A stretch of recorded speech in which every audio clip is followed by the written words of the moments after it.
Hello friends, welcome to my channel.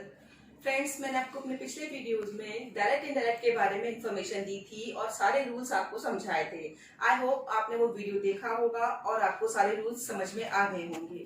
आज मैं आपको डायरेक्ट इनडायरेक्ट के सारे एग्जांपल्स टेंसेस वाइज बता रही हूँ, क्योंकि कुछ आप में से कुछ फ्रेंड्स ने मुझसे ये कंप्लेन की है कि बुक्स में जो कुछ पढ़ाया जाता है उसमें डायरेक्ट इनडायरेक्ट के रूल्स तो समझा दिए जाते हैं, या स्कूल्स में भी हम जो पढ़ते हैं हमें डायरेक्ट इनडायरेक्ट के रूल्स तो पूरे बता दिए जाते हैं, लेकिन हम उसको टेंस वाइज क्लियर नहीं कर पाते।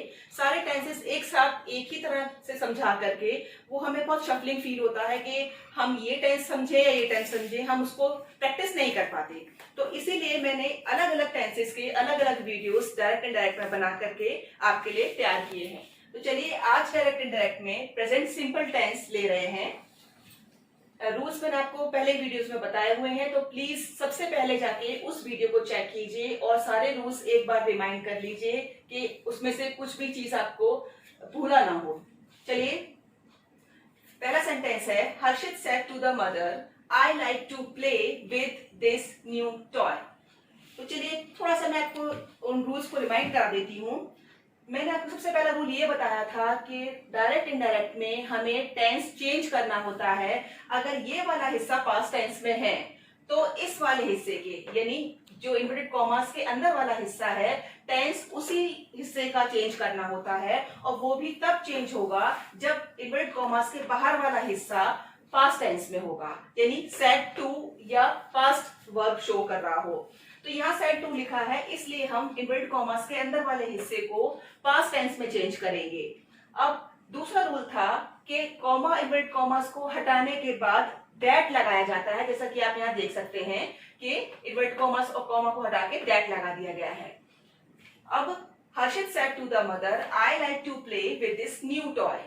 तो हमने यहाँ चेंज किया, Harshit told the mother, said to को हमने चेंज कर दिया टोल्ड में। ये पहला रूल था। दूसरा रूल था कॉमा इन्वर्टेड कॉमा हटने के बाद दैट लगा दिया गया। अब Harshit told the mother that he liked, ये लाइक फर्स्ट फॉर्म है, यानी ये सिंपल प्रेजेंट टेंस में है। इसको हमने जब चेंज किया तो ये पास्ट सिंपल में हो गया। जैसे कि मैंने आपको उस वीडियो में बताया था, प्रेजेंट सिंपल टेंस में अगर ये वाला हिस्सा प्रेजेंट सिंपल टेंस में है तो इसे पास्ट सिंपल में ले जाएंगे।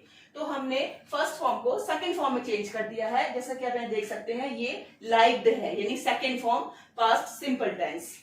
ही liked to play with that new toy.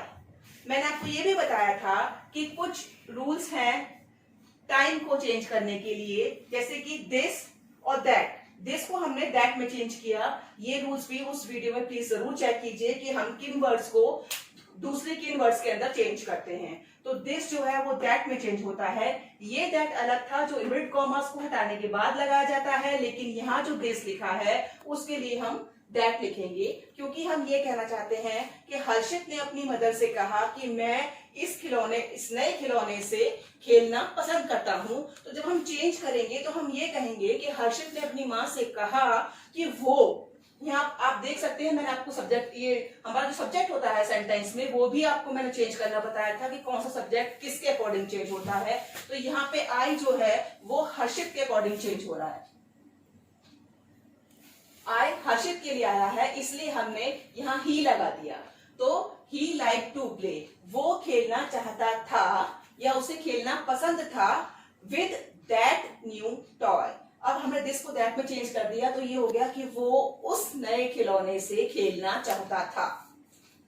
Next sentence is, my father said to me, where do you go daily. तो माय फादर आस्क्ड मी, यहाँ पे क्वेश्चन पूछा गया है, आप यहाँ देख सकते हैं वेयर यूज हो रहा है स्टार्टिंग में, तो ये क्वेश्चन है इसलिए हमने यहाँ आस्क्ड का यूज किया। My father asked me, inverted commas हट गए, दैट आ गया। वेयर डिड, डू को हमने डिड में चेंज कर दिया। आप जानते हैं प्रेजेंट सिंपल के, मैंने आपको पहले बताया हुआ है टेंसेस के दौरान, जब मैं टेंसेस आपको क्लियर किए थे तो मैंने आपको ये रूल्स बताए थे। प्रेजेंट सिंपल में नेगेटिव केस में डू और डस का यूज होता है। यहाँ डू लगा है तो यहाँ डू का डिड कर देंगे, क्योंकि डिड पास्ट सिंपल टेंस का हेल्पिंग वर्ब है। Where did I go daily, यहाँ हमने यू को आई में चेंज कर दिया, क्योंकि कहा गया था मी से। My father said to me, तो ये जो यू है वो मी के लिए आया है, इसलिए हमने इसको आई में चेंज कर दिया। My father asked me that where did I go daily. Did के साथ में हमेशा फर्स्ट फॉर्म आती है, इसलिए हमने यहाँ गो लगाया है, सेकेंड फॉर्म नहीं लगाई, जबकि यहाँ पे हमने सेकेंड फॉर्म लगाई थी क्योंकि डिड का यूज नहीं हुआ था। और मैंने आपको ये बताया है कि डिड के साथ में वर्ब की फर्स्ट फॉर्म लगाई जाती है पास्ट सिंपल टेंस में। Next sentence is the milkman said to the lady. Milkman ने लेडी से कहा my cow does not give much milk. मेरी गाय बहुत ज्यादा दूध नहीं देती है।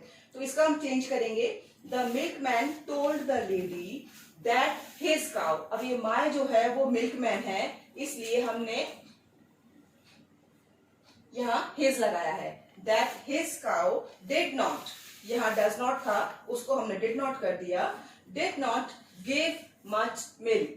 गिव ही लगाएंगे क्योंकि यहाँ डिड का यूज हो रहा है और डिड के साथ में वर्ब की फर्स्ट फॉर्म आती है।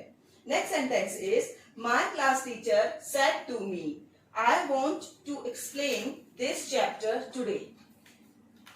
हमने चेंज किया है सेंटेंस, तो ये हो गया my class teacher told me, said to को टोल्ड में चेंज कर दिया, my class teacher told me, inverted commas हटे, दैट आ गया आई। अब आई किसके लिए आया है? मी के लिए, सॉरी आई यहाँ पे आया है क्लास टीचर के लिए। आई आया है क्लास टीचर के लिए कि I want to explain this chapter. Teacher ने कहा था कि वो एक्सप्लेन करना चाहते हैं उस चैप्टर को, तो हमने यहाँ पे ही लिया है। और ये रूल मैं आपको पहले बता चुकी हूँ कि इंग्लिश में ये रूल है कि अगर हमें जेंडर क्लियर नहीं होता, जैसे कि क्लास टीचर, डॉक्टर एक्सेट्रा, तो हम उसको मेल में लेते हैं, यानी जेंडर हमारा मैस्कुलिन जेंडर होता है, इसलिए हम यहाँ ही लिखेंगे, शी नहीं लिखेंगे। दैट ही वांटेड, यहाँ सेकंड फॉर्म आ गई है, he wanted to explain that chapter that day। अब यहाँ पे आप देख सकते हैं, जैसे कि मैंने ऊपर आपको बताया था कि this को हमने चेंज किया that में, इसी तरह से यहाँ पे भी this को हम चेंज करेंगे that में, ये this that में चेंज हो गया। और यहाँ wanted सेकंड फॉर्म है क्योंकि यहाँ did नहीं लगा हुआ है, इसलिए हमने सेकंड फॉर्म का यूज किया है। तो आई होप आपको डायरेक्ट इनडायरेक्ट का प्रेजेंट सिंपल टेंस में हम किस तरह डायरेक्ट को इनडायरेक्ट में चेंज करते हैं ये समझ में आ गया होगा। और फ्रेंड्स, अगर आपको कुछ इस वीडियो में समझ ना आया हो तो प्लीज कमेंट सेक्शन में जाके आप मुझसे कुछ भी पूछ सकते हैं, मैं आपकी सारी क्वेरीज का जवाब आपको दे दूंगी। आई होप आपको ये टेंस समझ में आ गया होगा। और प्लीज आपको अगर मेरे वीडियोस पसंद आ रहे हैं तो उसको लाइक और शेयर करना ना भूलें।